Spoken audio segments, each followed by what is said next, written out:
प्रणाम आप सभी को। और सबसे पहले तो मैं क्षमा चाहूँगा कि कल योग दिवस था, बट मैं बिज़ी रहा, मैं यात्रा पे था, कुछ मेरे सेशंस थे कहीं बाहर, तो उस वजह से मैं आपको मैसेज तक नहीं कर पाया, आपको शुभकामनाएँ तक नहीं दे पाया। तो सबसे पहले इतने मेरे स्टूडेंट्स हैं जो मुझसे जुड़े हुए हैं, उनके लिए ग्रैटिट्यूड, उनको आभार और उनको अंतर्राष्ट्रीय योग दिवस की बहुत बहुत शुभकामनाएँ। Wishing you a very beautiful, healthy and wonderful life ahead.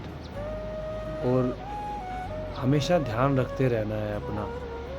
अंतर्राष्ट्रीय योग दिवस तो एक दिन की बात होती है, लेकिन अगर जो योग करने वाला है तो उसे रोज़ योग करना है। अगर 1 घंटा पॉसिबल ना हो, जैसे हमेशा मैं कहता हूँ 20 मिनट 10 मिनट आप बैठ के लंबे गहरे सांसें ले लो, वो योग तो है। आप 10 मिनट प्राणायाम कर लो, वो भी तो योग का हिस्सा है। तो अपना ध्यान रखते रहना है और जीवन में आगे बढ़ते रहना है।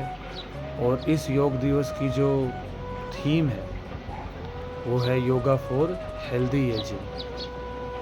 कि कोई भी आप देखते हैं, कोई क्या बीमार होकर रहना चाहता है? और आपने देखा होगा अक्सर जो बीमार लोग होते हैं तो वो तो ये मन से भी कमज़ोर मिलेंगे। ऐसे कहेंगे परमात्मा मुझे उठा क्यों नहीं लेता, या कोई जो बूढ़ा बहुत बीमार हो जाता है या जवान भी कोई बीमारी आ जाती है भारी, तो क्या कहते हैं कि परमात्मा मुझे उठा ले, इस कष्ट से मुक्ति दे दे। लेकिन जो हेल्दी इंसान होगा, जो मन और शरीर से खुश रहेगा, वो कभी ऐसी बात नहीं करेगा। वो ये कहेगा लंबा जीना है, खुश होकर जीना है, स्वस्थ रूप से जीना है। तो ऐसा ही भाव आपका होना चाहिए। लंबा जीना है, स्वस्थ जीना है। आयुष की, WHO की यही थीम है इस बार, योगा फॉर हेल्दी एजिंग। तो WHO ने तो 2021 से लेके 2030 तक एक एक डेकेड फॉर हेल्दी एजिंग के लिए बना रखा है कि एक दशक जो हेल्दी एजिंग पर काम करेगा, उस अवेयरनेस पर काम करेगा। तो आपको भी, उम्र तो सबकी बढ़ रही है, सब जन्म से मृत्यु की ओर बढ़ रहे हैं, लेकिन जो अपना ध्यान रखता है तो वो खुश होकर जीता है, स्वस्थ होकर जीता है। जाना सबको है, जीना सबको है, लेकिन एक अच्छी ज़िंदगी जिए, अच्छी ज़िंदगी जी कर जाएँ, स्वस्थ ज़िंदगी जी कर जाएँ।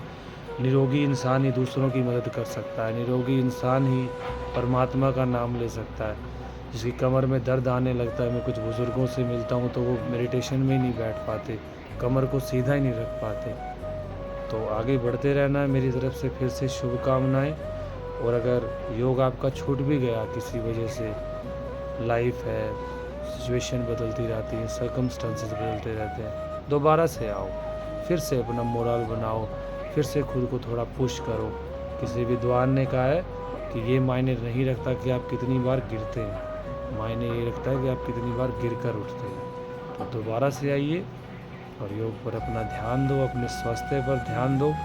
सब कुछ बैलेंस करना है, अपने financial balance, emotional balance, mental, physical, सब बैलेंस करना है। और बैलेंस तभी आएगा जब आप पीसफुल स्टेट में होंगे, हेल्दी स्टेट में होंगे।